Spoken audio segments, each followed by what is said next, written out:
Welcome to the first episode of Powered by You. My name is Zino, I'm your host, and this is a community-based podcast that will be used as a platform to raise awareness and talk about social impacts and local trends that actually have an influence on our everyday lives. For today's episode, we'll be talking about the social impact of the pandemic since the first lockdown, and to be more specific, we'll be looking to unpack the social determinants that revolve around mental well-being or mental health and the stigma that's attached to it. Today, I have with me Jakodie and Abdul. Thanks for joining. Thanks for having me. It's a pleasure. It's been a while. I haven't seen Jakodie in how long was it? It has been a while, to be honest. And I ain't seen you in a long time. What was it? Was it months? I can't. It was definitely last year sometime. It was last year, but I don't remember much of last year. So. Yeah, no, do you know what? All this time has been a blur, kind of. Like these past 2 years, I'd say. Yeah, literally. They flew. A lot of things happened, but then not a lot of things happened at the same time. It felt like a dream, like a long sleep. Exactly. But even though we've been working, we've been doing our everyday stuff, but it just hasn't felt normal, right? Yeah, that's the word. Yeah. Not normal. Monday doesn't feel like a Monday. Yeah. The days don't feel like the days that they should be. Saturday comes and it shouldn't be Saturday. Yeah. Weekends don't feel like weekends. Exactly. But Abdul, I've seen you like last week. Yeah, unfortunately. Yeah. So that's pretty much, so there's not much to talk about with you. But with this whole topic, that's how we're trying to get into it is, would you say mental health is something that is spoken about during the pandemic? Because, I don't know, it's just something that we experience, but I feel like we don't dive into it. We don't speak about it openly, you know?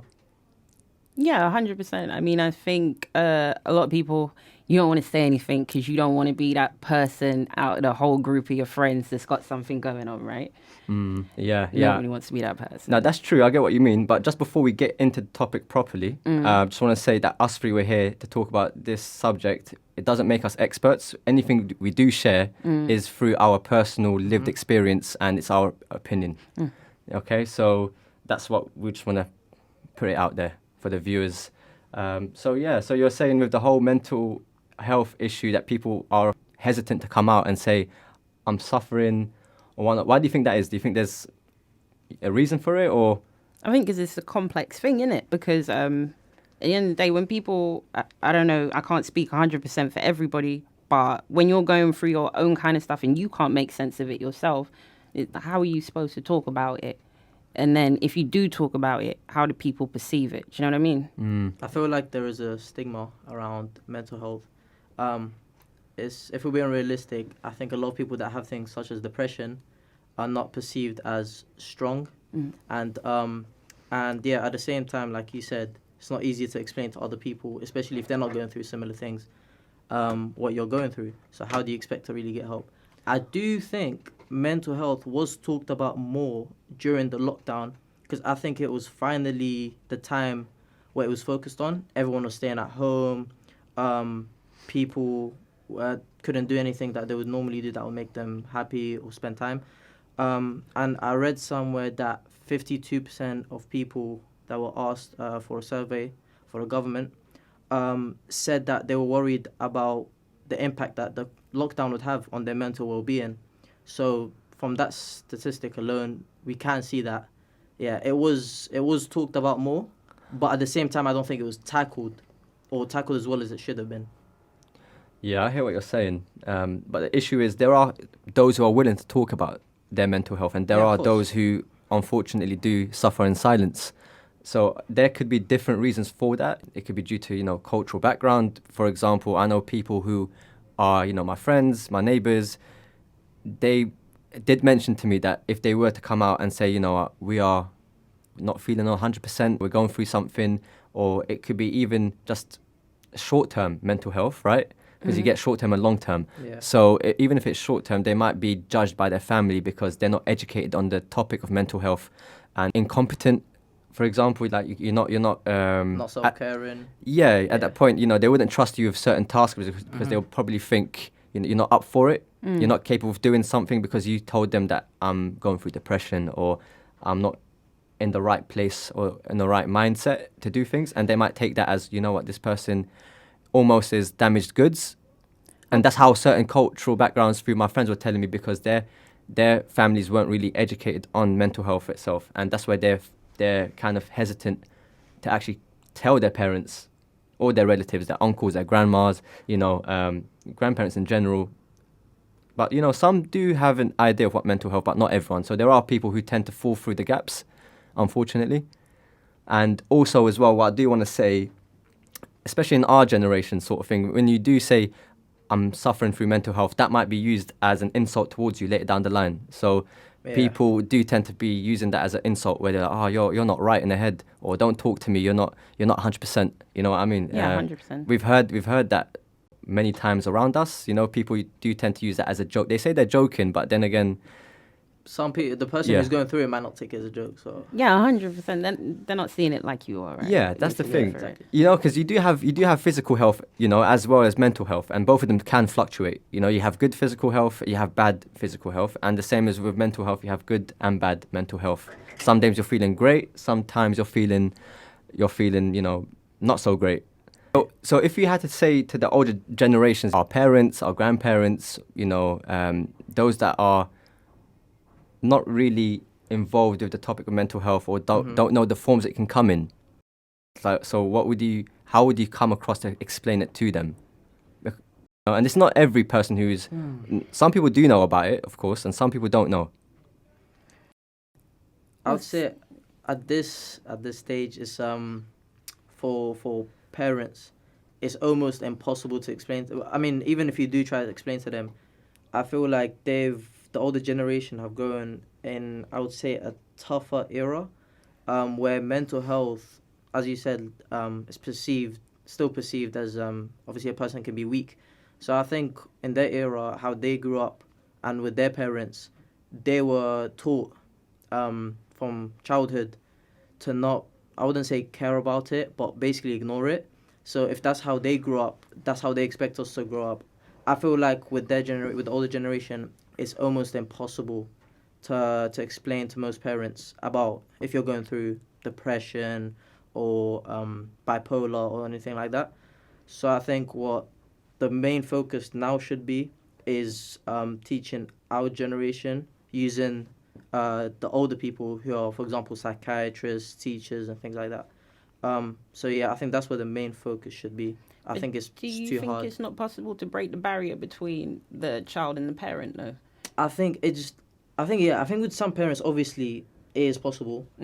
But like Zino mentioned earlier, with cultural differences, some, for example, if you're Moroccan, and you went to your parents and told them you've got depression, obviously there are some that will, they might take you to a psychiatrist or talk to you, but I think most will just tell you, go do something that will distract you with it and expect you to go over it yourself, which obviously is understandable from the way they grew up.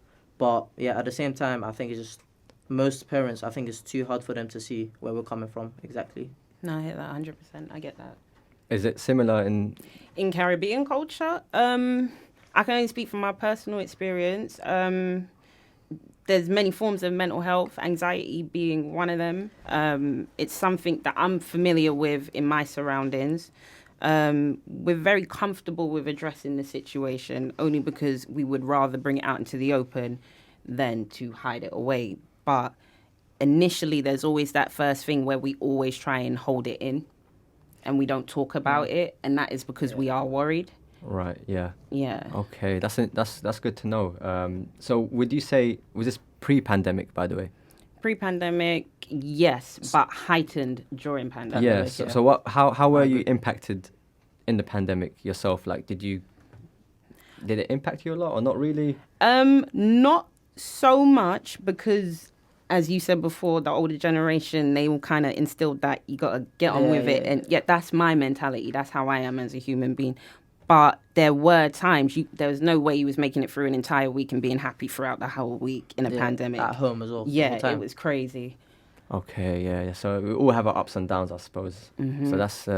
So that's good to know. You literally never had anything like a major incident in the pandemic, because there are some people who go through the worst mental breakdowns whilst they were in lockdown, can't go out, and no support network. And that's like, in your condition, you have family around you. You've got friends that you can pick up the phone and just give them a call and just speak. But those who are isolated in their houses and as well as in society itself, they don't have their family due to many reasons, or they don't really have friends that they could call upon, sort of thing. So how would they cope? You know what I mean? Yeah, 100%. So I don't know. With you, Abdul, would you say your experience? How did that go? Was that smooth? I prefer not to speak. Really, it was the first lockdown was horrible. But after I realized that, firstly, like, so what can you do? You just have to accept that you're at home. You have to follow the government guidelines and everything like that. Because at the time, I used to play, like, well, I still do, but sports was basically the way for not only me, most Moroccans and most people in this area and most people in the country to get out of, or to keep busy, keep healthy and all that. So when all of a sudden everyone's locked up at home and cooped up, that I feel like that was the worst for me personally. But yeah, once you realize that you just have to follow the government guidelines, like I just had to accept it. So at that point, my mental well-being actually improved. As soon as I accepted it, because at that point, all you can do is look forward to when you can come out. So you kind of have to see the cup as half full, not half empty, which is what I always say. You just have to look at what can be positive from it. No point looking at the negatives if you got no power or nothing that you can do about it. Very true. Okay, yeah, that's actually powerful. Thank you. Yeah, so that's what I'm saying now, because a lot of things happened would you say we're still in the pandemic? Or how would you feel at this point? Because obviously there's no lockdown. Yeah. But at the moment, the virus is still around. We still have different variants coming out every few months. It's like updates. Yeah. Yeah, it's like your crazy. Like, latest iPhone update. Really? Yeah, so that's what we're saying. So the 2 meter rule doesn't apply no more. Yeah. There's still, you got to do certain tests if you want to travel. Masks. There's still track and trace, I believe. Yep. And yeah, so that's what. So do you think? Does it feel like everything's back to normal, or no, not by a long shot? No I way. don't think. How so? In what way? In a sense that you used to be able to come out your house and do whatever you wanted. You could without any. Technically, you could still do that now. Without any restrictions. Without That's anything what I mean. in place. If you, okay, so before you could go to any club without having a vaccine passport. You could go to any restaurant and not have all these guidelines. That's what the difference is. Before we had complete nut freedom. That was the difference for me. Okay. I think a big thing is the vaccine passports. Like, you can't travel without, which is kind of understandable to protect yourself, protect others. But your question, to answer your question, it has. I don't think it will go back to being completely normal anytime soon. Nah. Is it? Okay. Yeah, no, fair enough. Because you know what? I remember coming across, I was doing some just research, and I've come across this survey that the Office for National Statistics carried out during the first wave of the lockdown. Okay. And it was a monthly survey, and it was for, it was looking at different age groups. And one of that age group was 16 to 29-year-olds. And they surprisingly did find that younger age groups were thinking the pandemic or lockdown would be ending within 6 months. So within 6 months, everything would be back to normal. Okay. So they had their expectations in their mind that after this, it only takes 6 months. It'll be like another normal day. So and also 42% also reported that it was heavily impacting their mental health. Okay. The whole lockdown and staying in. And so that's what I'm trying to think, because personally, I've obviously had to work through the pandemic. I know a lot of my friends who were just on furlough, or it's either on furlough or they lost their jobs. Yeah. So when you lose your job, you end up having more pressure on yourself, especially if you have kids, if you're a young parent, or you have things that contribute towards that rent. So how would that place you? You know what I mean? So these kind of things were just crazy. And for some, in one go. In one go, Yeah, yeah. So that's what I'm trying to say. So everyone has different obstacles, and that's what we're trying to say with the mental health element. There are those who don't speak on what they experience. Because I don't know if you know people that have lost their jobs or even lost their loved ones within that process. I'm sure you probably know someone that has lost someone in that time frame. Yeah. Like you said, everything in one go. There was different kinds of losses throughout the whole of the pandemic. For those who are watching, would you recommend any sort of like intervention that you use as a coping mechanism within, this ain't just for the pandemic, by the way. It can be applied to everyday life. People use sports as an outlet for coping with their mental well-being and being healthy, If it's a general thing, Yeah. and you're dealing with feelings that are bringing down or some form of mental illness, me personally, I just think it's putting more things that you enjoy in your life, whether that's being around people more, whether that's being able to have somebody you have a conversation with, like a real one-to-one conversation with. You just need to put yourself in situations that you can benefit from more. True. So you said you use music as an outlet. 100%. So how did that change for you, or did that increase? So obviously before, I remember you used to tell me that you used to write music before the pandemic, obviously, and during that moment, well, even till now, do you think that's slowed down or has that increased? Because you always said to me, I feel great when I write music. I feel on top of the world. 100%. It carried me through the pandemic. Because at the end of the day, if I can't create, that's when I will start feeling negative. Yeah. That's when I'll be like, oh my gosh, I'm stuck. Like, I can't do anything. So without being able to write and express myself, then it could have been very different for me. So have you had the chance to actually share your feelings with others? Me, I tend to share through song.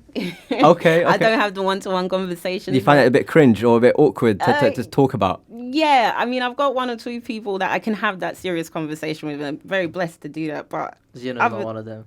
Am I one of them? No. Sometimes. I am. We're No. having very interesting conversations. No, don't get me wrong. When we speak on the phone, how long is an average phone call? Standard, coming up to about an hour, isn't it? Yeah. So literally, if it was something like nothing to talk about, then it would be 5 minutes, 2 minutes. But clearly, every time we do speak, it's for a long period. And bearing in mind that we don't see each other as we normally used to back in the day, so it's just a phone call is a way to do that these days. Yeah, exactly. And then that's what I'm saying, though. It's like things like that. It's like having people like you around that I can talk to and express myself, having the music and express myself. So it's like whoever's dealing with their own stuff, they need to be able to express themselves, whatever it is, whether it's football, dude.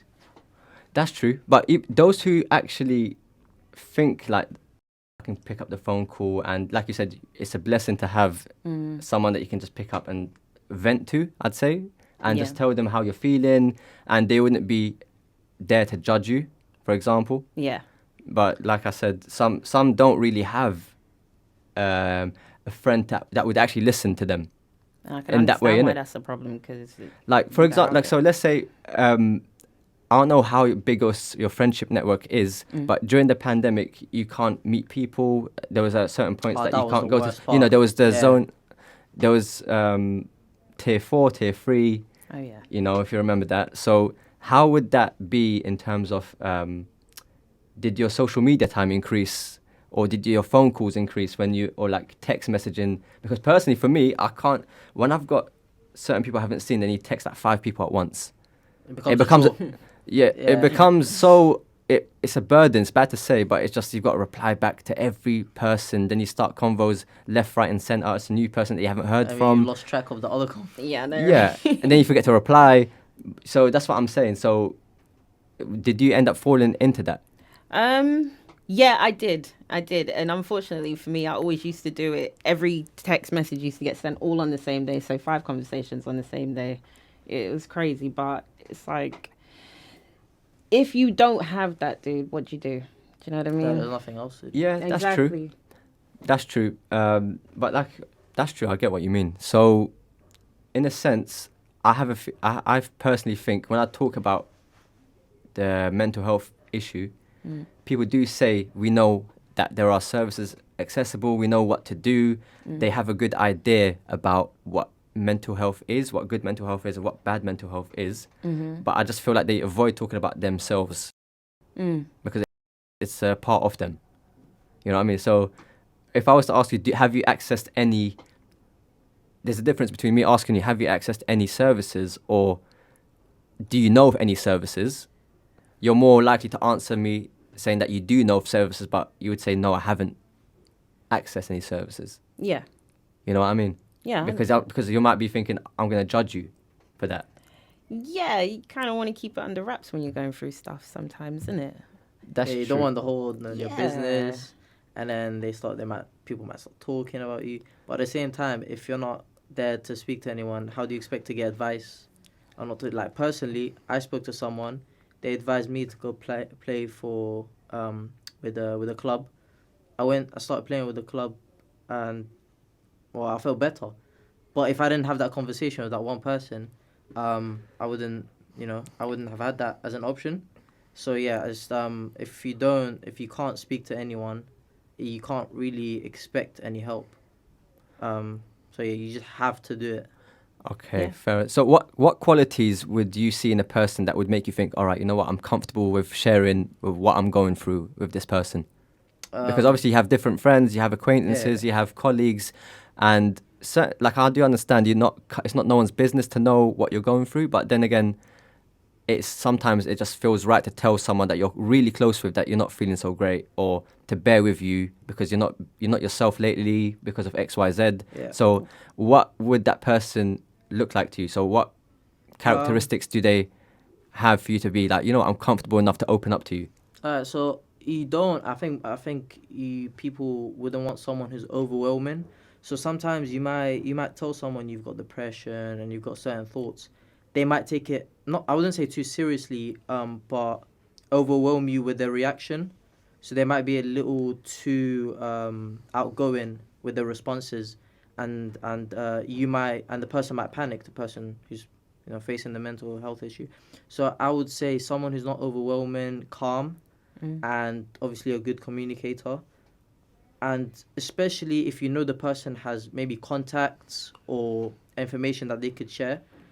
Sometimes we've got not parents but friends of parents or friends of friends that we know, they've got sources or anything that might help you.